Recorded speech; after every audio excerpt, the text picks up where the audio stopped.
So, magandang araw mga repa. Gagawa na naman tayo ng video. So, tong video na to is kwentuhan lang about sa looks. So, meron ako nakita, binisita ko yung page ni Ato.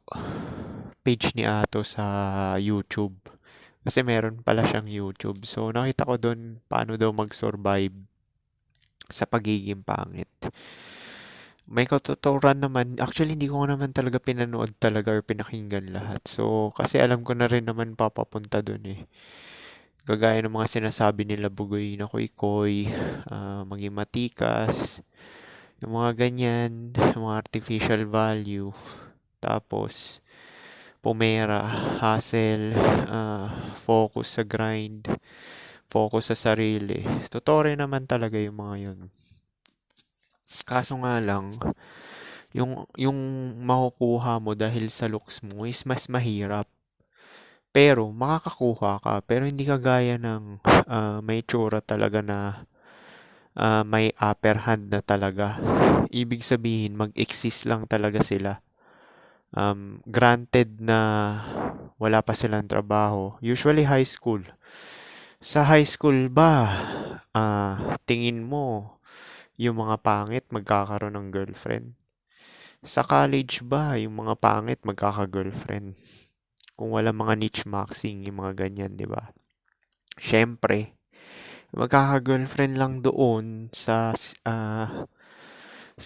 eksena na ganon ay mga may itsura lang talaga. Kasi wala pang expectations, wala pang pressure sa buhay, hindi pa sila nagtatrabaho, hindi nila kailangan mag-grind. So, although yung popularity, merong effect na rin yan. Kung average looking ka nung college, pero may popular ka, is makakakuha ka rin talaga ng girlfriend. Pero, granted na pare-pareho kayo lahat, naiiba lang sa inyo yung itsura, is talagang mas may upper hand talaga yung ah nangingibabaw talaga yung may itsura na. May advantage, yun yung sinasabi natin, may advantage. Although hindi mataas yung advantage masyado, pero sinasabi natin, advantage is advantage pa rin talaga. So, yun yung sinasabi natin na about dito sa lookism. Tsaka yung treatment din pala. Kaya nga may nagkaka-block sa may itsura. Kasi nga, naranasan ko rin naman yan ng high school ako tsaka college. Pero mas marami pa rin talaga yung halo effect, yung treatment na maganda, kumpara sa mga jealousy, yung mga naiinggit. Onti lang naman yun. Pero, matindi pag nagkaroon ng jealousy yung mga tao sa paligid mo dahil lang sa itsura mo. Kasi hilahin ka talaga yung pababa. Kagaya nung naranasan ko nung college. Karoon ako ng first girlfriend na may itsura, di ba? 5'4" din yun, matangkad-tangkad, tapos slim. So, ayun, maputi rin yun. So, yun yung, nangyari nung sa Pero yun nga, hindi ko na pinanood yung sa page ni Ato eh. Kasi dun din naman pupunta yun eh. Yung adult world na yung sinasabi kasi nila eh. Which is, diyan na papasok yung Epiphany phase. Tapos, 25 na yung babae. Syempre, pang long term na yung hanap niyan. O, kasi age bracket na 18 to 25, hindi pa gaano serious yun. O sabihin na natin 24, hindi pa gaano serious yung mga babae dyan. Nakikipag-ons pa yan, fun, travel-travel, gala-gala. Hindi pa sila nakakaisip ng mga yung age nila nagka-catch up na. Kasi pagka 26 na yung babae, kahit din naman na lalaki, ako nga, nagka-epiphany phase ako na 28 ako eh. Kasi nga, sabi ko, yung mga katrabaho ko nagsisi-abroadan na, tapos may pamilya at anak na. So parang feel mo left behind. Yun yung epiphany phase eh. Kala mo naiiwan ka. Pero pasalamat na lang pala talaga ako dahil hindi ako nagpamilya at anak kasi nga uubusin talaga yung oras mo ng na yan. Kaya mas maganda talaga habang bata pa kayo, manghit na lang kayo ng manghit. Although kahit hindi ka makagkaroon ng pamilya at anak, at least alam mo na yung eksena ng mga senaryo nung mga pamilyadong lalaki. Which is yun nga, nakatali na talaga sila doon pagpo-provide. Kasi nga, relational LTR is beta yan. Magpo-provide ka talaga at magseserbisyo. Kasi nasa relasyon ka. Hindi ka pwedeng makalamang sa babae. Kahit ba sabihin mo na pinapakain ka niyan, eh ikaw naman mag-aalagang bata or hatin sundo, yung mga ganyan. Tsaka, kinulong ka niya sa traditional role. Siya naman yung lalaki, ikaw naman yung babae na aasa. Tapos pag wala kang pera, iniwan ka niya, pagtanda mo na, patay ka. Yun yung sinasabi ni Rolo Tomasi na zero out eh. Yung mga lalaki na dinivorce or nalugi sa business nila na zero out. Ibig sabihin, walang-wala, empty yung bank account. Tapos, hindi na nila alam gagawin mag-start sa umpisa. Kasi nga, medyo late na dahil sa age pill. Sino pa bang kukuha sa'yo sa trabaho? Kunwari, 45 ka na, di ba? Dito sa West, pwede. Hanggang 60, pwede. Kukunin ka dito basta gusto mo magtrabaho. Pero dyan sa Pilipinas, may age discrimination dyan eh. Sa Jollibee nga, yung mga crew, 28 eh. Yun yung ceiling age nila. Ganon din sa sa pagmimilitar. Yun, PMA, mga ganyan. Ceiling age nila yan, 28. Pagkalagpas ka na ng 28, di ka na nila tatanggapin. Kasi may age discrimination. Tsaka yung physical na trabaho, pang bata lang yan, pang 20 to 30 lang yan, yung mga physical na trabaho. Pag 40, sure, kung nagstay ka dun sa kumpanya, i-absorb ka nila. Pero kapag nag-resign ka, dyan ka mahihirapan uli makahanap kasi nga 40 ka na eh. So, kailangan talaga is ma-maximize mo yung 20 at 30 mo. Pagsabayin mo lahat. Kaya nga, sinabi ko na sa inyo yan eh, na focus pa rin talaga sa inyo. Ito lang, principle lang naman to, concept lang naman to. Mga sineshare ko sa inyo. Hindi ko naman sinasabi na gawin nyo yan kasi iba-iba naman tayo ng senaryo sa buhay. Tsaka sitwasyon. Iba-iba tayo ng sitwasyon, di ba? Meron sa ating mayaman na black pill, merong katamtaman lang, average. Merong pangit, merong average looking, merong pogi. Kasi ang black pill, sakop niyan lahat eh. Walang discrimination din yan. Na sakop niyan lahat. Tapos meron sa atin minimum wage, merong sakto lang, ganyan. So, talagang magfo-focus ka na lang talaga sa sarili mo. Tsaka kung ima-maximize mo lang talaga yung potential mo, yun lang magagawa mo. Presentable at malinis. Tsaka, Jester Max, lagi ko nakikita yan sa YouTube eh. Pati yung wag na kayong makikipagbiruan, Jester Max. Wag niyo ibibigay yung non-sexual attention niyo sa babae. Effective yan. Ginagawa ko na yan simula nung nag-abroad ako. Dati kong kumpanya. Kasi dyan sa Pilipinas talaga gagawin kang beta dyan, simp. Pati mga katrabaho mong babae, gusto kang gawing babae rin. Gusto niya yung kilos mo, parehas lang sa kanila, nakipagbiruan, ganyan. Dapat hindi ganon, maglalagay ka ng boundary. Kasi nga, pag napapaligiran ka ng babae, gagawin ka niyang effeminate. Gagawin ka effeminate niyan. Pansinin mo yan, pag may katrabaho kang babae, gagawin ka niyang girlfriend.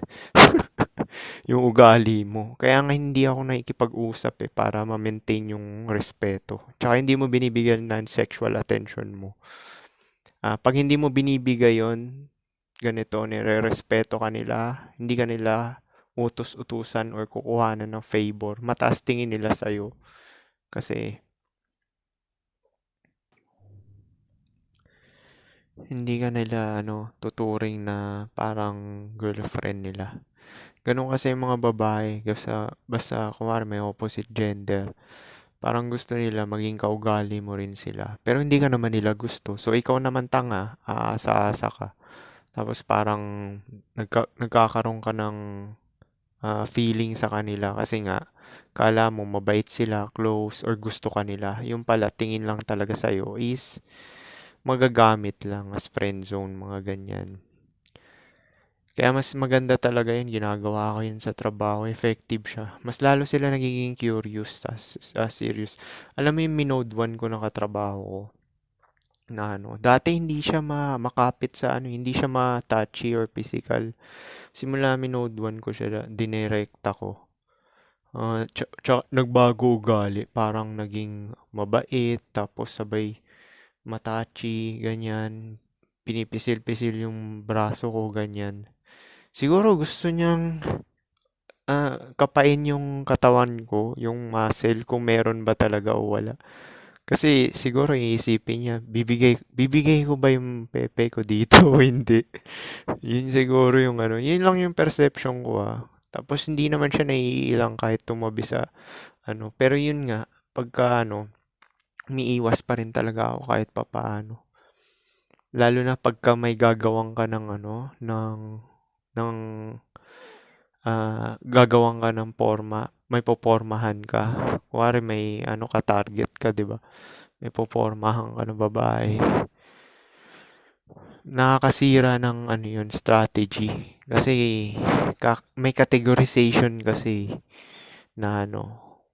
Yun kasi ang gusto mong iwasan na makategorize ka as beta sim, silbidor.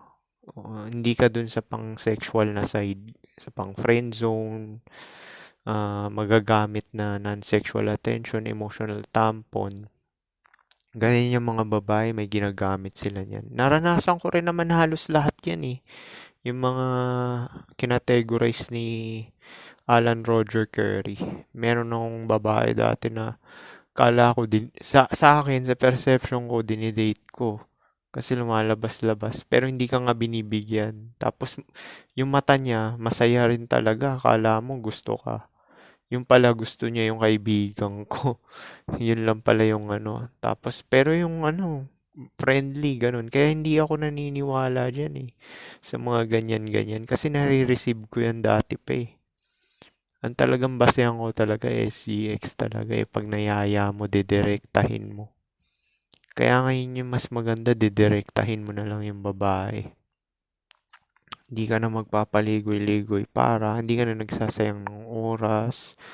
At the same time, hindi ka niya nagagamit para sa ano mo, non-sexual attention mo. Hindi ka niya nagagamit doon.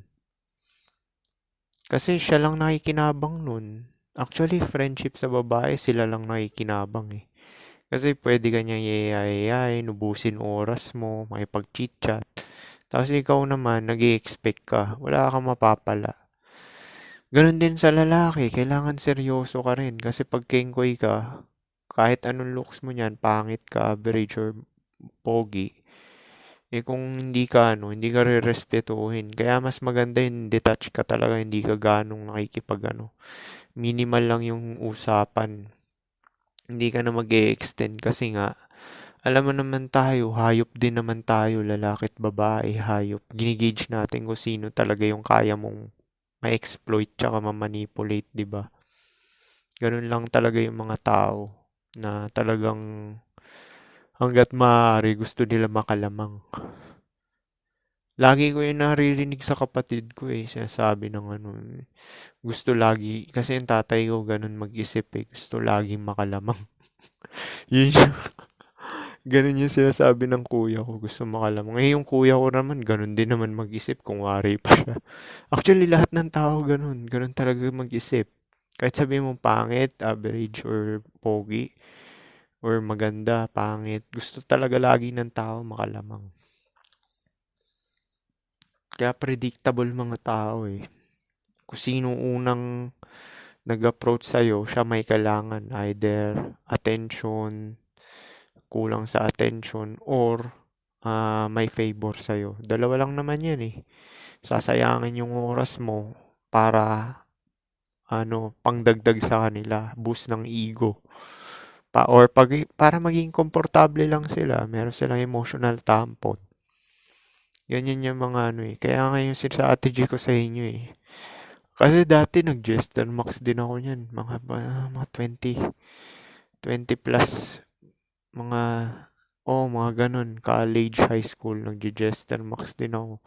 So, kaya napagdaanan ko rin yan. Kaya nga sinishare ko na dito para hindi na kayo magkamali. Na hindi talaga epic yan. Tsaka bababa sa inyo yung tingin ng both gender, lalaki at babae. Maganda talaga lagi ka seryoso. Hindi ka, kung maaari nga, huwag ka makipagtawanan eh. Minsan naranasan ko yun ng elementary, ang hirap ko raw patawanin. Na ano, tapos, para seryoso ka lang parati para talagang atmos talaga yung respeto nila. Pangit ka na nga, 'di ba? Yung ibang mga black pillar dito, average looking or pangit. Pangit ka na nga tapos di ka pa seryoso, 'di ba? Hindi ka rin siseryosohin ng ibang tao. Kung pogi ka, hindi ka seryoso. Isipin sa'yo, airhead ka, 'di ba? Wala kang utak. Usually, yun yung nasa utak ng mga tao pag pogi lang yan. Maganda lang yan. Wala namang utak yan. Pogi lang yan. Maganda lang yan. Walang talent yan. Yun yung lagi nila sinasabi, di ba?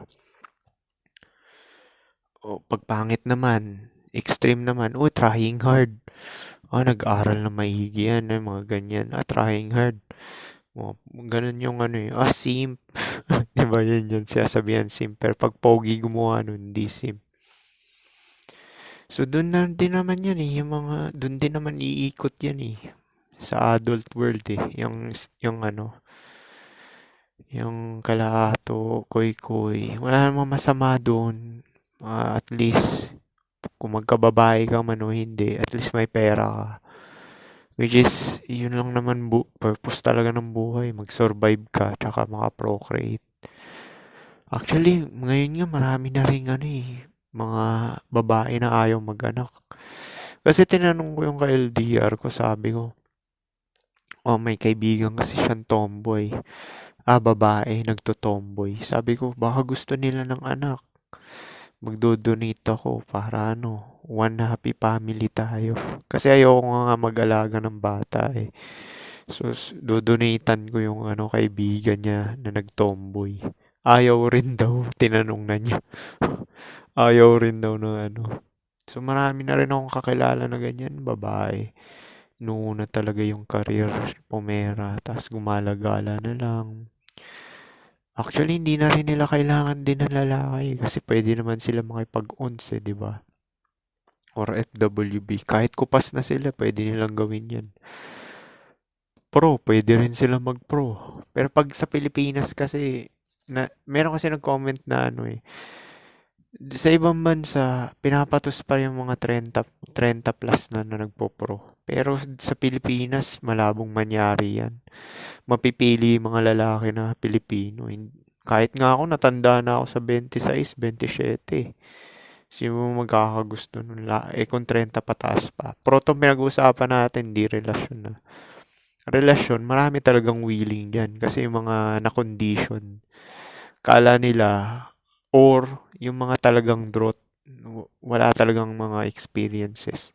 Hindi nila ma-balance kung ano yung pros and cons sa pagpatol sa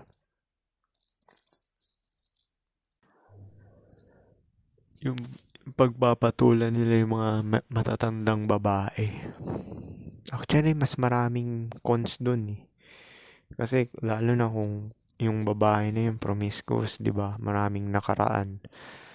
So puro cons talaga 'yun kasi makukumpara ka. Tapos lagi mo mararamdaman na ikaw talaga yung pinaka last option.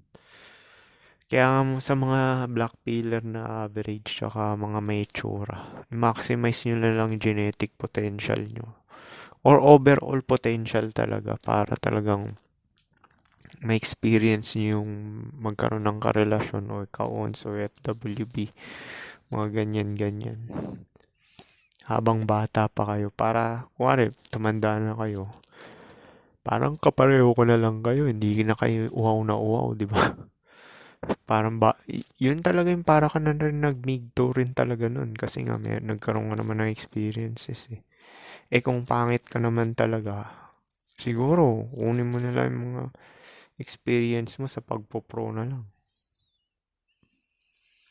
Mas maganda mag-pro ka na lang talaga para talagang Para kasing game din naman yun eh. Hindi naman naiiba yun sa beta boxing. Sinabi ko na sa inyo yun, di ba? At least yun, may kasiguraduhan na mabibigyan ka. Tapos makakapili ka pa ng fetish mo.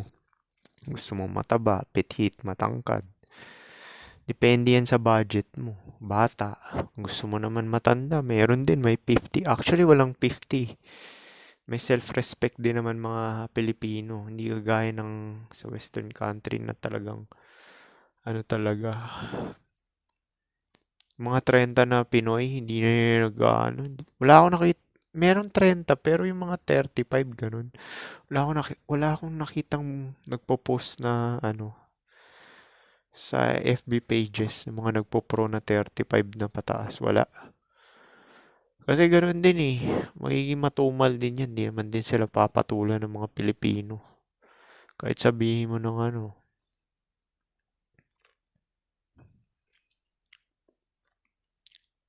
Siyempre nagbabayad ka, di ba? Ikaw ba naman magbabayad ka? Gusto mong bayaran yung kupas na. Yung kasi yung logic nun. Kaya ayaw magbayad ng mga Pilipino na ano sa mga matatanda. Tsaka mas predominant yan dito eh sa mga Asyano. Sa mga Asyano talaga. Ayaw talaga nila mga matatandang babae. Hindi kagaya sa Western country. Kasi sa Western country, okay naman yung mga katawan kasi nila. Kung wari, 35 pataas na sila. Sexy pa rin naman talaga kasi nag-gym sila eh. Hindi kagaya dyan sa Asia talaga. Kahit anong bansa dyan, matataba na. Actually, 25 pataas pa lang, mataba na yung babae. Mabilis mag-age yung ano talaga mga Asyano. So yun nga. Yung, hindi ko na pinanood yung kaya to eh. Baka mamaya ituloy ko. Wala pang 1/4 eh kasi paligoy-ligoy. Hindi kagaya dito sa channel na to, dinidirekta na kayo. Biruin mo buong 20 minutes or 30 minutes ng video na napapakinggan nyo. Tad-tad ng informasyon, di ba? Parang ina-armalite kayo, di ba? Direct to the point. Tapos mahaba pa. 30 minutes, di ba? Eh kung unang marinig mo to, actually, kahit anong video na panoorin nyo dyan sa channel na yan, kahit anong video panoorin nyo dyan is talagang, ano, masyashock talaga yung mga paniniwala mo. Kahit yung pinakauna kong video na nilabas dati, na Love at First Sight, yung mga ganyan-ganyan. Masyashock talaga yung mga taong unang makakarinig. Kasi guguho talaga yung nila eh. Yung pag-aakala nila eh. Yung mga programming nila mawawasak agad eh. Kasi direkta na ng black pill. Di kagaya ng mga, red pill, okay rin naman yan. Pero hindi siya ganong nakakatagos talaga ng ng perception eh. Ng, una ko talaga na yung red pill din naman talaga eh. Pero sabi ko, parang ganito na rin naman talaga nangyayari dati. Eh biglang napanood ko si Face LMS. Biglang sabi ko, ina, ito talaga yung nangyayari talaga. Kasi since bata ako, treatment talaga base talaga sa itsura eh. Kinonfirm niya talaga eh. Pati yung mga halo effect, horn effect, pati yung mga kinikilig yung mga tao, pati paano connection, paano mabilis magkaroon ng mga kaibigan, yung mga ganyan. Pasok na pasok talaga sa banga lahat eh. Sa Red Pill kasi, merong game kasi na yung hot and cold. Oo nga, gagana nga yung hot and cold. Pero, ang una kasing hook is ang black pill, looks. Looks mo ang unang pang-hook. Yung hot and cold, di gagana yun. Actually, kung average looking ka, ikaw ang iha-hot and cold ng babae. Kasi pang long term ka, di ba? Long term beta ka eh. Ikaw yung mamanipulate niya para magstay ka, ma-attach ka. Yan yung mga lalaki talagang emosyonal. Yung mga pag-brinake, papakamatay, nagwawala-wala, seselos. Yan din yung mga lalaki nagme-mate guard. Ako hindi ako nagme-mate guard, promise. Bahala ka dyan. Yung ibang mga lalaki, di ba, nagme-mate guard. Hindi ako nagme-mate guard kasi alam ko na yan since dati pa eh. Kaya nga, di ba, sinabi ko na rin sa inyo yan. Kung paano mo nakuha yung first experience mo is yun na yung tatatak mo. Imprinting tawag dun. Sa babae is yung imprinting nila is yung tatlong lalaki na nakagalaw sa kanila. Same phenotype, same ng itsura, same ng ng body type, ganon. Sa lalaki, kung paano niya nakuha yung first experience niya is yun ang yung magiging pattern niya. Sa akin kasi ons, 'di ba? Yung first time ko. So, nalaman ko na yung direct agad dati pa lang. Kasi hindi gumagana hindi gumagana yung ligaw-ligaw eh, tsaka yung sa social circle dati. Kasi nga ginawa ko rin naman yan, yung beta condition na yan dati. Hindi siya gumagana, promise. Eh biglang, syempre, merong mga sub 5 na talagang lumalapit sa'yo. So, syempre pagka ganun, malakas loob mo dahil sub 5 eh. Treatment kasi base sa looks, 'di ba? So dinirekta ko, sabi ko, ganun pala 'yun. Kaya 19 pa lang ako, nalaman ko na yung direct game na talaga 'yan kasi nga mga nakakamit ko dati sub 5 talaga na tapos didirektahin mo sila ng ganun, papayag sila. Kaya yung meron nga rin ako nakita kay Carlo Aquino. Si Trina, tsaka yung Charlie ba yun? Charlie, yung asawa na ni Carlo ngayon. Magkahawig daw. Sinasabi nila si Carlo daw yung namimili na magkakahawig. Sabi ko hindi Sabi ko sa isip-isip ko, babae kaya namimili. Siyempre, ang pipiliin ng babae, medyo kahawig nila. So nagkataon, yung dalawang babae ni Carlo, magkahawig silang dalawa. Kasi nga, kahawig nila si Carlo. So, yun talaga yung yun yung sinasabi ko sa inyo na commonality sa phenotype, facial feature. Trinako na rin record ko niyan eh. Wala akong naging girlfriend talaga na bug eyes. As in yun talagang kitang-kita talaga yung upper eyelids. Wala. Lahat sila magaganda yung orbital region. Kagaya ko rin. Ako nga, nakikita pa nga yung upper eyelids. Pero yung mata ko kasi maganda talaga siya pagka sa personal. Nakikita mo na Ito pang-hook ko eh. Sa lahat sila, tinanong ko na talaga sila lahat. Mata talaga eh. Mata talaga yung nila eh. Tsaka yung, merong isang nagsabi lips ko raw dahil maliit. Maliit daw lips ko. Which is totoo rin naman talaga. Pero usually talaga lahat sila mata. Yan yung sinasabi ko sa inyo pag namili ang babae, medyo kahawig nila. May commonality ng phenotype tsaka facial features. Tsaka kung ano yung priority nila. Pero promise, priority ng babae, mata. Kaya nga lagi nila sinasabi, chinito eh. Mga ganyan, mata. Pero chinito kasi, yung sinasabi nila na ganyan, ano yan eh, overrated yan eh. Kasi pagka titingnan mo, dami naman chinito sa Pilipinas, pero hindi naman nagugusto ng babae, di ba? Yung mala chinito na yun is medyo hunter eyes yun, kagaya nung mata ni Jake Ejercito, Carlo Aquino, di ba kala mo chinito, di ba? Parang mga ganyan. Pero hindi chinito yun. Ano yun, almond shape tsaka hunter eyes. Ganun lang talaga yun. Ako almond yun sa akin na may semi-hunter din eh. Kasi matalas, sharp yung sa side ko eh. Na parang tingnan niyo yung mata ni Alain Delon. Ganun yung mata ko.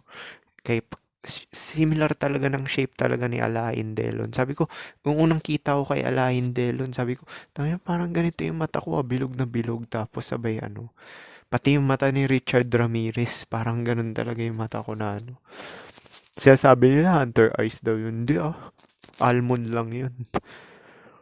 Na may semi. Pero hindi hunter eyes yun. Hunter eyes, din naman, overrated yan. Pangit naman tingnan yung hunter eyes eh. Chico Lachowski, oo nga, may tsura nga yung mga yan. Pero walang impact, hindi kagaya ni Richard Ramirez tsaka Alain Delon. Magka talaga nun sa Oblivion. Yung dalawang yun. Sila kasi, yung dalawang yun, kasi nagpo-proof na nun mga babae talaga eh. Na ano eh, maraming nagkakagusto dun sa dalawa na yun eh. Kahit kay Richard Ramirez, criminal na nga, di ba? Daming bibigay ng love letter sa kulungan. So yun, medyo sumegway tayo dyan sa Mata Hunter. Pero yun nga, dyan sa lookism na yan is malaki talaga yung impact niyan sa buhay. Social acceptance. Least effort ka nga eh pag nakipagkaibigan eh, pagka may upper hand ka. Kasi na-experience ko yan eh. Ako mismo unang kakausapin. Hindi ako yung nagre-reach out, promise. Ako mismo yung kinakausap nila. Kesyo mapamall pa yan, supermarket. Minsan nga, kahit ikaw lang mag-isa eh, bigla may tatabi, makikipag-usap eh. Totoo yan, promise, sinasabi ko sa inyo yan. Na ano, least effort. So, ilang minuto na ba? Panoorin nyo yun, yung kay Ato page na ano nyo. Bigyan ko rin siya ng credit kasi totoo rin naman sinasabi niya eh. Paano mag-survive as pangit. Yun talaga kailangan mong gawin. May kotse siya, influencer, mapera. Tapos nagkaroon siya ng average looking na babae. Hamburger face. Oh, maganda sa kanya yan. Pero para sa akin, hindi.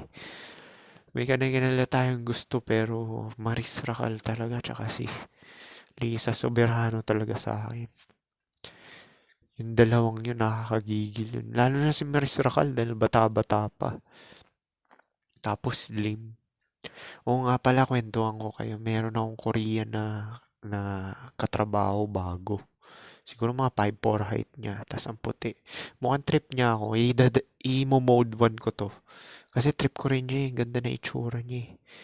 Tapos parang nagfa-flat din siya. Malayo nga lang. Sabi ko, napaisip ako.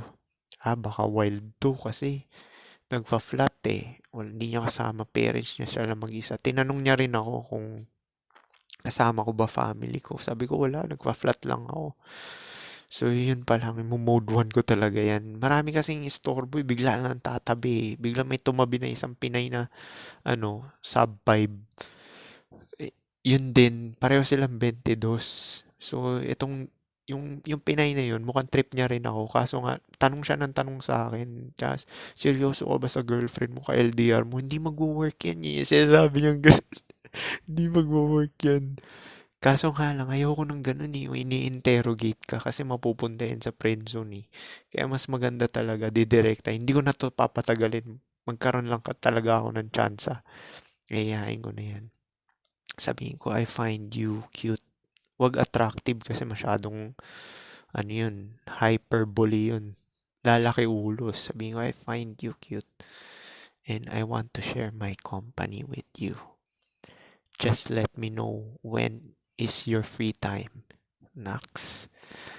Gaganunin ko yon yung Koreana na yun. I-update ko kayo. Lagi ko naman kayo ina-update, di ba, kung ano nangyayari. Kung may effect ba yung pinagagawa ko. Pero yan nga, yung pagiging seryoso, effective talaga yan, promise. Sana nga dati ko pag nag-Jester Max kasi ako nung college eh. Yun nga yung nakakblock ako nung di ba? Di sana na-divergenize ko yung kaklase ko na yun. Minsan may chance na talaga na ma-divergenize ko yun via doggy. Bigla akong tinawag ng nanay ko. Nasa taas kasi kami, nasa third floor. Tapos nandun sa may CR. So, bigla akong tinawag, kain na raw kami. Titangin na, di wala. Lumiit yung titi, wala na. Hindi na napasok. Sayang nga yun eh. Minsan kasi yung pagkasama mo yung parents mo, parang, lalo na pag nanay, gagawin ka talagang beta niyan eh. Kaya nga ako umalis eh. Alam niyo ba anong rason ko talaga ba't ako nag-abroad? Dahil sa nanay ko, ginagawa akong beta. Ginagawa akong utusan, tapos sabay kung ano-ano pang sisigawan ka, utusan ka, ganyan. Pati nanay mo na, gagawin kang beta, promise. Kaya nga masarap magsolo na lang eh. Hindi mo kasama yung parents mo eh. Yan yung main reason ko kaya ako nag-abroad. Sa channel ko naman, kaya ako nagtayo ng black pill kasi nga, na channel kasi nga naobserbahan ko yan. Priority ko kasi dito sa black pill na to is yung disrespect. Hate na hate ko yung disrespect na yan. So, yan yung main reason ko. Hindi to about babae. Hindi yung disrespect talaga. Yan talaga yung main reason ko kaya ako sinishare to para syempre kayo, mga average looking, tsaka mga sub 5, para maiwasan nyo yung disrespect, di ba? Kaya sinishare ko sa inyo yung about sa lookism. Meron kasi iba sasabihin, de-develop nyo yung social skills. Oo nga, pwede nga yung gawin. Pero yung social acceptance kasi is judgment based on looks. So kahit anong gusto, pagiging jolly mo, friendly, Jester Max, kung hindi ka accepted as you are, which is your looks, is wala rin talaga. Hindi kaya accept. Meron akong katabi dito, ganun eh. Ang daldal niya, friendly, lahat, siya nagre-reach out talaga, sub 5. Tapos sabay wala, hindi siya sineseryoso dahil sub 5 eh. Kaya yun yung sinasabi ko sa inyo, sub 5 kayo. Seryoso kayo, huwag kayong mag-gesture, huwag kayong magre-reach out. Yung magre-reach out ng papababae niyo yung sarili niyo dahil lonely lang kayo. Dahil lonely lang kayo, promise, mas bababa tingin sa inyo. Yan yung ko, main reason bakit ko sinishare tong kasi sa disrespect talaga. Diyan ako naiinis eh. Kahit pa sabihin mo may upper hand sa looks ako, na-experience ko kasi yung cock-blocking tsaka disrespect eh.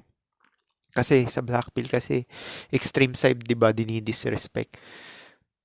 Pag upper hand ka sa looks is dalawa lang yan.